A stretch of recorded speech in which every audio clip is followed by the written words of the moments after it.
Today's show is sponsored by the ABV Barrel Shop. The ABV Barrel Shop is located in the St. Louis metro community of Arnold, Missouri. The ABV Barrel Shop is focused on one thing, single barrels. Best of all, you can try before you buy. Head over to abvbarrelshop.com to sign up for their email and text distribution so you know what they have in stock, what classes are coming up, and who from the industry may be coming in to visit. The ABV Barrel Shop. It's where single barrels live. We are also sponsored by the Bar to Go. The Bar to Go offers traveling minibars that are no bigger than a small purse or toiletry bag. Best of all, they are fully customizable so you can create the perfect piece that is unique for you.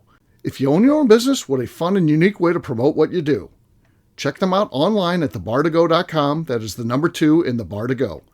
If you have wholesale questions, call my friend Isabel Clark at 504-481-1297. Finally, we are sponsored by the Neely Family Distillery. NFD is a family-owned business that keeps ringing up awards in the spirits world.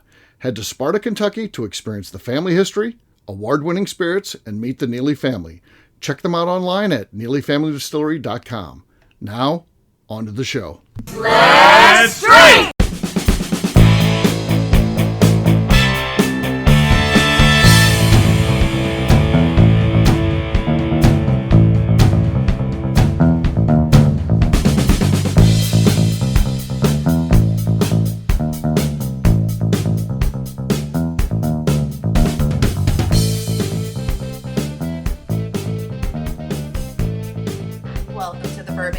Podcast about everything bourbon delivered to you every day of the week. Today on the show, we talk about the expansion of the King of Kentucky line into a small batch. My name is McNew. Please join me in welcoming my co-host, Steve Akeley, along with our special guests, Jeff Andreezy, Justine Mays, and Luke Otero.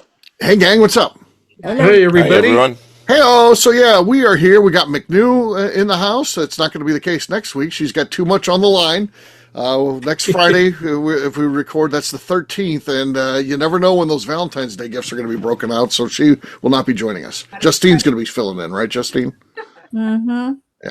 Yeah. He texted me the other day and said, hey, can you podcast on the 13th? I was like, yes, I already have it on my calendar because I looked at your calendar. She looked at my calendar. Yeah, it was on there. It was McNew was out. At least McNew told me. A lot of times, McNew and Becca, again, I'm really good about this stuff because I realize everybody has a life, and it's not like this is your full-time gig or anything. So I'm fine with, I'm not available and all that. But most of the times, I'm like the last one to know. Usually, I'll write the shows and all that, and Becca will be like, I'm going to be out of town or whatever. I'm like, oh, okay. Well, it'd be nice to know. When I first looked at your calendar in January, when I accepted this other invitation, it said long weekend, like you weren't going to work our podcast. And then it changed to Steve McNew ? Yeah. So when you asked me about tonight, I was like, yes, good, 13th. No, I tried to let you know in advance. I was being polite. Tried to let me know. I don't know about that. I was, I'm not doing any vacations or anything until like October. So I cleared. I always plan. I just throw things on the calendar in hopes that things will work out. But I'm not going to do any vacations till. I'm just going to be at the shop. I need to be at the shop. That's where I need to be. So I'm busy working. So. Well, you say you're not doing any vacations, but you're not going to always be at the shop. Because you're going to be in Kentucky in March. Well, I own a couple companies. If that's not vacation though. I own. But it's kind of a vacation. I own business. Well, I just have chosen the right industry. Steve loves what he does. Right. I mean, you're not going to be home though. That doesn't mean that you're not working. Home, I get it. You have an office job where your work is done in either office, or now you even have a home you can work out of. But for me, I might be in Kentucky. It could be anywhere. I mean, it depends on the barrel picks and all that kind of stuff. I view the Key West thing as work. I mean, there was certainly there was events and things like that. I just chose the right industry. And it took me a long time to get there, Justine. Don't worry about that. I lived a corporate life where, but now I just got a good industry, so it just seems like I'm having fun, but I'm always working. So, yeah. So, and Justine is true. I won't be at the shop all those times, but I'll be working at my other company, the ABV Network, which you're listening to right now, by the way. So it is an important part of the equation as well. So yes. So, good times. All right. On that note, McNew said there's something she wanted to talk about, though. What is that, McNew? I feel like we're already well on our way, but I hope my small talk tonight gets Steve on an old man rant. Okay, we're rooting for that. I'm rooting for this. So I shared it in our Map Taps group last night. How are you feeling about that juice being discontinued? The frozen orange juice. Minute Maid's not doing it Minute Maid. anymore. Minute Maid's How getting out of it. upset are you about this? I am upset because it's a key part of whiskey slushes, and I like making whiskey slushes, though there are other companies that do it besides Minute Maid. So, but I don't know if the whole category will go away now that the big player is out. Minute Maid, of course, is the big name. Don't you want the best for your bourbon slush, though? Like, you're not going to be like, oh, I'm going to buy the Kroger brand or whatever store you have. Like, I'm not buying that. I want the best if I'm making a cocktail. Right. But sometimes the best can come in not necessarily the big names either. We do know that from products. I mean, yeah, so there's some people who like the local soda offerings versus Pepsi and Coke, just to throw out an example. Like they do it better or whatever. So I'm hopeful that there'll be options available. I mean, that's a great summertime drink for us, for sure. Yeah, no doubt. Yeah. Who doesn't love I mean, as a kid, putting that big glop of semi-frozen orange stuff into the bottom of the Tupperware pitcher and trying to get it all, dissolved and ready to go. Yeah. So it's a bummer, and I hate it. The whiskey slush has struggled as a 1970s favorite drink. They discontinued one of the things they have in there that's a key ingredient is the Lipton iced tea crystals. That's part of making a good whiskey slush, and they discontinued that for a while, but then they got a lot of pushback and they brought it back. So I had to make a batch last year without that as another substitute, and it was noticeably bad. I mean, it was so.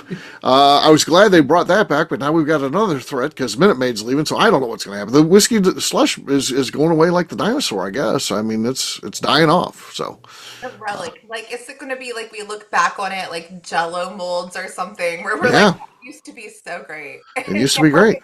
It used to be great. Yeah.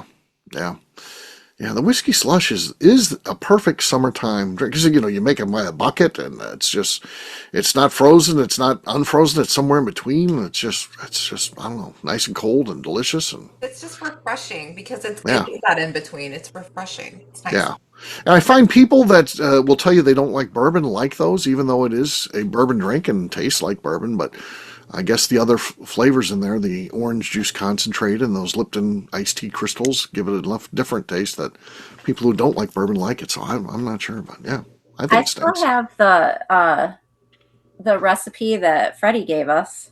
Okay.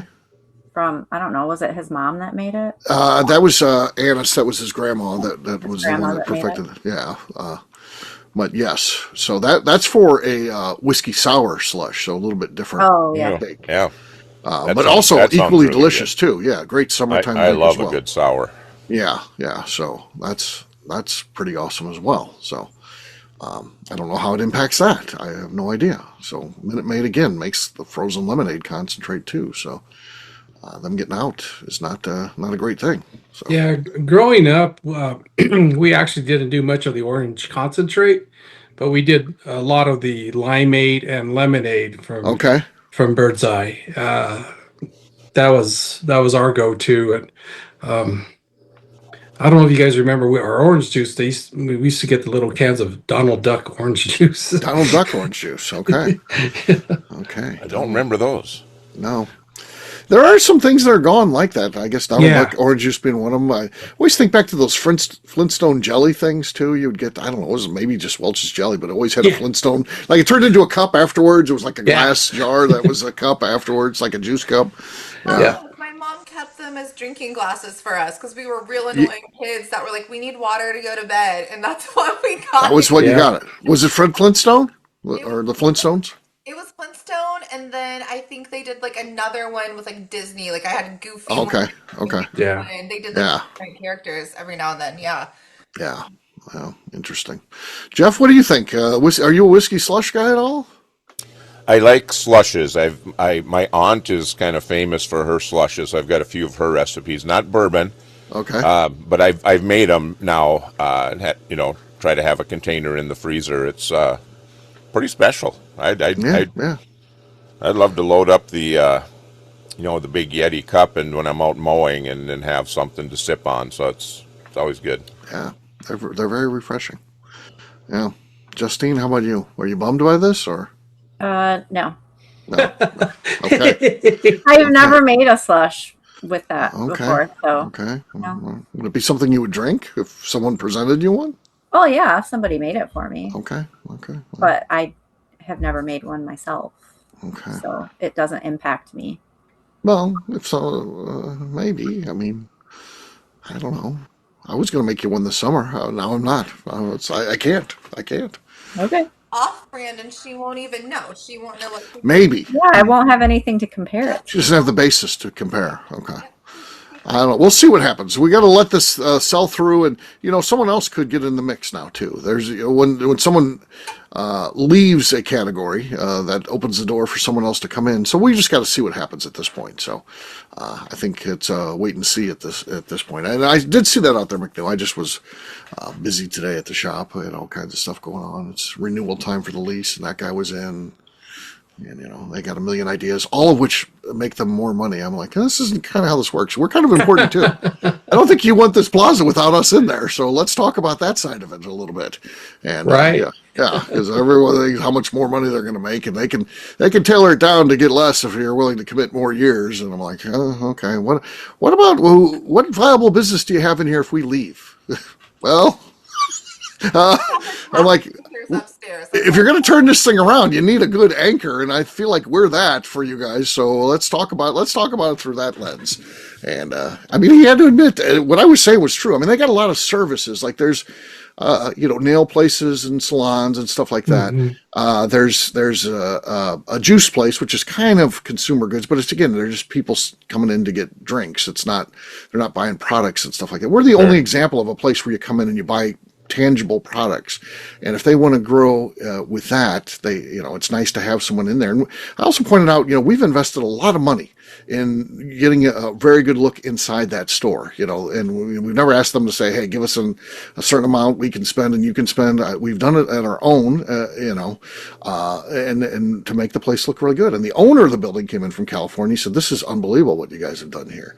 This is so cool. This is just a great place. So yeah. I know we have some legs to stand on in negotiation. I've been through plenty of negotiation in my life. So, yeah. So have you, Steve, have you ever measured, since you've been there, the foot traffic into your store? Yeah, we're so unique because to do so is a little of a disservice because we do get good foot traffic, but the thing for us is the ticket average too. You'd have to look at our ticket average is much higher than the standard liquor store too. I mean, we're not going to ever beat out standard liquor stores as far as traffic because we're a specialty. We just sell one entity that's typically found within stores. And even we break that down further, right? We could say we're a whiskey store, but in reality, we're kind of specialized within that realm as well. So, yeah. But, now, I was just going with, obviously the foot traffic has increased in that strip mall. Oh, yeah.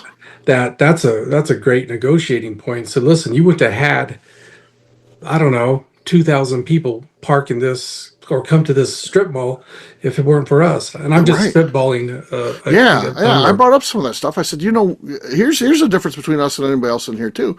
We have a rate down at the hotel, and it's a very aggressive rate because we get a lot of people that come in and stay at the hotel. And that's a testament to what we're doing at this place. And I'll tell you what, that's a nice price. That's fabulous. Yeah, $50 off. So that's pretty good.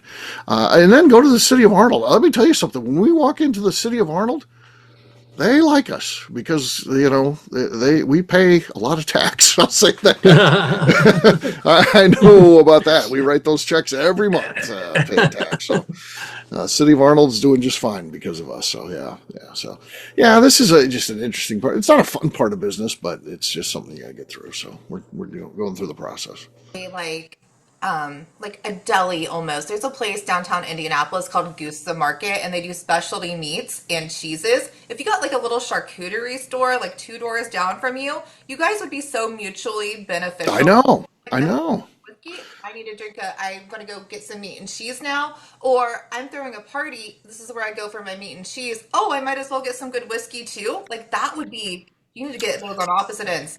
Yeah, it'd be nice to get some businesses that would complement what we have going on there, and we could tap into their clientele and vice versa. I mean, the same thing. It's not like I don't want it to be a one-way street, but yeah, we'll see. So, all right. On that note, guess what, gang? It's time to drink. What is everyone drinking? Let's start with Luke. I would say he's the person voted most likely to have a King of Kentucky. We'll see if he's got one. I do, but it's in my other liquor cabinet. If you go to somebody else real quick. All right, let's go to McNew. We'll see if this can happen. All right, we'll go to McNew. Sazerac Rye. Sazerac Rye. That's excellent, McNew. That's a good one. That could be enough to win. I learned how to change my settings. I had all my settings to block out background noise, which is why you never heard my cork pops. I learned that today. Fixed it. Okay. So I'm coming She's in back. McNew is back. McNew's back. She made. Yeah. You need to tell Tim that bit of advice. That would have something nice for me. Okay. Justine, she looks ready to go. What do you got there, Justine? I have still 630, and this is aged in peach brandy barrel. Okay. Wow. Okay, that's even better. So Justine takes over the lead. That was, I would say, explosive. So I've got Green River. This is one of their decanters. Again, one that I filled myself. Let's see what we got here. Nothing there. Very quiet. Jeff, you're next. What do you got, buddy? I have, and I don't even know where this came from, Backbone Bourbon. ABV Barrel Shop, probably. We had a pick for a while. It's probably. It says it's bottle 67 of 77, so I... Yep, that's it. That's ours. Yep. Yeah. Okay. That took a long time. That took a real long time. It was a decent cork pop, but a lot of slosh there, too. I hope, hopefully, you're okay there. Justine still has the lead, but Luke has yet to go. Luke, what do you got? I was wrong. I did not have... There should be a penalty for that. I had a Cream of Kentucky. Okay, Cream of Kentucky. All right. Let's see what we got. Okay. Not enough there. Not enough there. Justine wins. So cheers to Justine. Cheers. Cheers, Justine. Cheers. All right, we'll take a quick break. And then when we come back, let's talk King of Kentucky now having a small batch. We'll do that in just a few.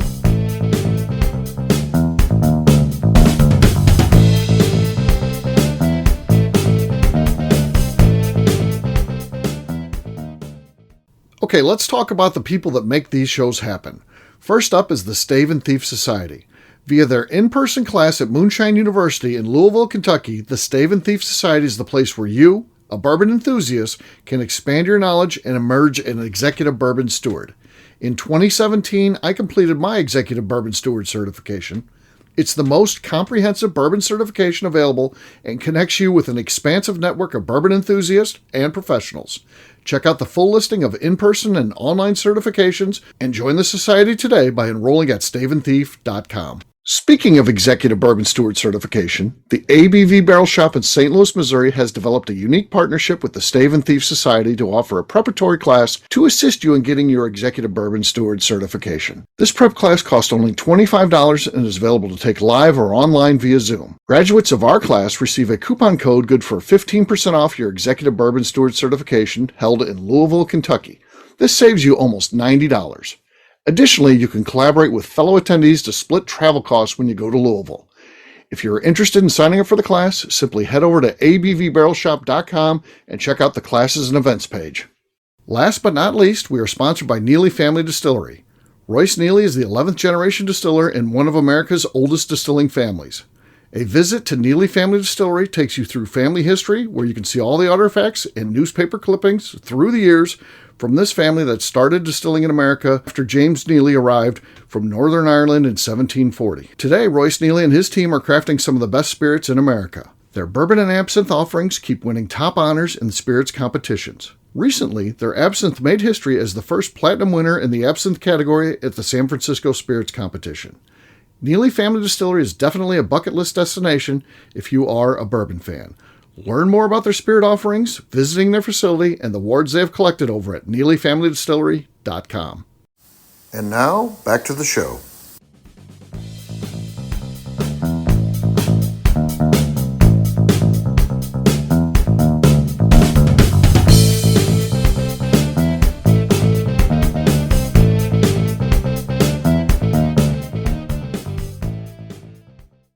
Hello, this is Jeff from Iowa, and you're listening to the Bourbon Daily. Welcome back to the Bourbon Daily. Today we're talking about the King of Kentucky now having a small batch product. Yes, we are. So, again, I believe this comes probably, this isn't going to be in the press release or anything. This is speculative on my part. I don't have any insight or anything. But I'm assuming this comes out, there's a whiskey glut, and many of the larger companies are dealing with that. How do you get past that and then continue to have value? You don't want to just release it as bottom shelf or sell it off at a fire sale. Barrels are going for very cheap these days. So, you come up with an idea to create something premium. And I think they've done that. They're creating these small batches, and they're going to release 3 at a time, and 3 are coming out, different proofs, different flavor profiles and stuff like that. And get this, the price for a small batch, $2.99 a bottle. $2.99. So as far as a small batch whiskey, as far as I know, I think that's the top, right? Sure seems like it. Yeah, it's what does their other stuff go for? Well, it's kind of getting that way with, like birthday bourbon is found its way from, $100 to now it's like $300 as well. So yeah, the stuff's crept up. I don't know what the regular King of Kentucky goes for, but I would assume, again, it's got to go for more than this. It's not a small batch. So, I would assume, but it hasn't come out recently either, so we compare, but I would assume the next drop of that, which I think that's a yearly thing, is going to be higher than $2.99 at this point, so. But their proofs, like the proofs I'm reading, batch 1 is at 105, batch 2 is 107.5, batch 3 is 110. 110, okay. So they're all very close to each other. Yes.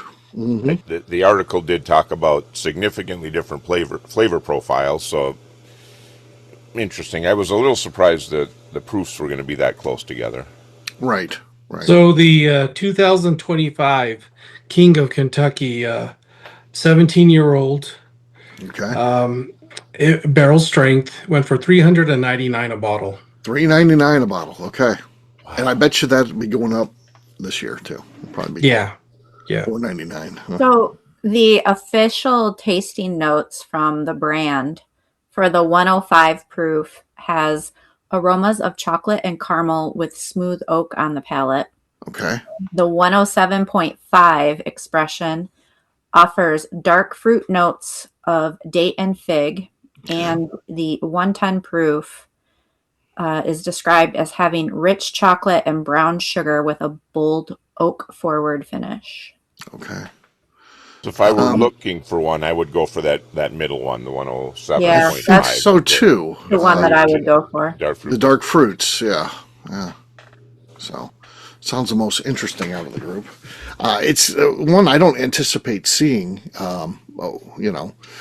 I don't go to a whole lot of liquor stores anymore. It's definitely times have changed for me, and I know they won't offer to us. We don't get anything like this. We don't buy, the other products you typically have to buy to get the special stuff. So we won't see it in our store. But yeah, I definitely agree with you though, Steve, that this is part of the glut of the warehouses having so many barrels backed up, and they're finding different ways to try and make it special, and and they'll probably do very well with this. And I hope so. I do too, because I want the industry to do well. I want all players to do well. As we record this, big news came out that Ernest and Julio Gallo company bought Four Roses. I'm pretty excited about that. I mean, it's an American industry, and it's nice that an American company bought it. So I'm really actually excited about that. Legitimate enthusiasm, and it's a good thing to see it come back here to the good old USA. Who was the parent company there? Kirin, the beer company. So, gotcha. Okay, that's right. Japanese beer company. So, gotcha. So it's cool to see it coming back to the U.S. So I like that. Yeah. And I hope for good things out of that. So yeah, hopefully. Well, the Gallo family made their fortune in jug wine in California.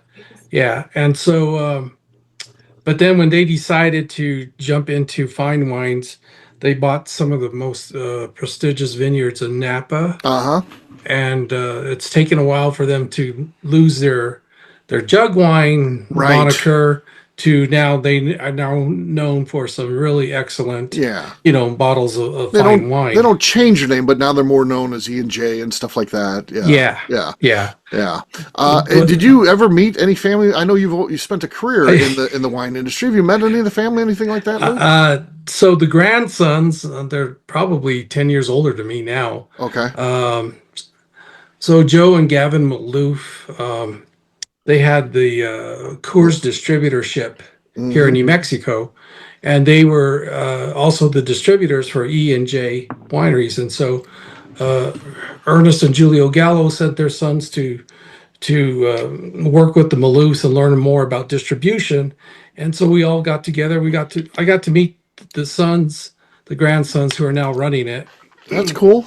Yeah, and the granddaughter is actually running the winery. So if I had to, I'd have to look into the tree. But I bet one of the boys is going to be at the Four Roses, the piece of it, and everything they do, they put so much time, effort, and money behind it to do it right. So I'm looking forward to some really good things, and that being all American now, that's even more special. Yeah, I agree. So support that brand. Continue. I mean, it's great. It's great whiskey. You're not doing it just to support USA. You're doing it because it's a great American brand now. So it's a cool thing. So pretty happy about that. So yeah, exciting stuff. And Ernest and Julio Gallo, that company is cool. I think they might have bought somebody else out to a smaller player, so they might already have somebody in the bourbon business. I thought I'd heard they were doing that. I don't have to look. I do too, Steve. I thought that happened a couple years ago. Yeah. But I don't remember the brand they bought. I don't remember either, but yeah. I'm gonna Google it. Yeah. Don't wait for me to Google this, but I'm okay. But yeah, so good stuff, and exciting times going on. And again, going back to what Luke was talking about, I think it's good for bourbon fans here. Again, what's happening in the industry isn't all doom and gloom, all bad things. You're seeing some. I mean, if you're a fan of King of Kentucky, and there's many of them out there, this is pretty exciting that they've got a new line that's coming out under that label. So I'm sure it'll give you something else you can be on the lookout for if you enjoy that flavor profile. It sounds like you'll be able to do some experimenting with some different tastes when they release these small batches. So it'll be good stuff. So there you go. And actually, Willet did something very similar with their 4-year-old blend, Purple Top blend, and they brought the price down under $100, and we can't keep enough of it in the shelves because people said I really couldn't afford a $400 bottle of Purple Top, but now I can a $90 bottle. Yeah. So it's coming to Missouri this month, so I'm excited about that. They're supportive of our business, which is cool, and they actually appeared at our 3.5-year anniversary, pre-selling that, which is cool. So anybody, because it's going to be tough to find when it hits, because everyone's going to want to go out and get the new Willet when it comes in. Audience, customers of the ABV Barrel Shop can get their bottle automatically. They pre-ordered it, which means they'll get it. So I am pretty excited about that, and Willet, again, a good partner for us too. So very cool. It is Horse Soldier. Gallo bought Horse Soldier. Oh yeah, that's right. There you go. Oh, that's for because they're building the big facility in Kentucky, right? Yeah, Somerset, Kentucky, I believe is where that is. So yeah, exciting stuff. So there you go. I didn't know that they own Black Box, and I buy that shit. Yeah, Black Box. They own Rum Chowder. They own Rum Chowder too. They also own High Noon. High Noon. Okay. Yeah. So. Which, if I'm going to drink a seltzer, it's that one. That's going to be the one. That's the one, huh? It gets Justine's approval, so that's that means a lot to me. I mean that, Justine. Justine approved. Okay. All right. That's cool. All right. On that note, we're going to wrap this one up as we always do by talking about where people can find us. Jeff, we'll start with you. Where can people find you? I'm on Facebook, Instagram, and the Cigar Dojo. Jeff Andreezy, 2 I's and 2 Z's. All right, Luke. You can find me on Instagram at Santa Fe Boutique Wines and also on LinkedIn. All right, Justine. You can find me on Instagram at JA_Maze. McNew. I'm at McNew ABV. All right, for me, I'm an easy guy to find at Steve Akeley across all social media. And check out abvnetwork.com where we put our content. And also come by and see us at the ABV Barrel Shop. It's the place where you can try before you buy. We're online, abvbarrelshop.com. McNew, anything else to say before we get out of here? I'd like to remind the audience to please give us a 5-star review. That includes comments. It helps new people find the show, which is very important to us. And if you like what we're doing, we ask that you please visit our Patreon page at patreon.com/the ABV Network. Great job today, gang. Farnance will have a brand new show for you tomorrow. Looking forward to that. Until then, take care, everybody. See ya. Bye. Bye.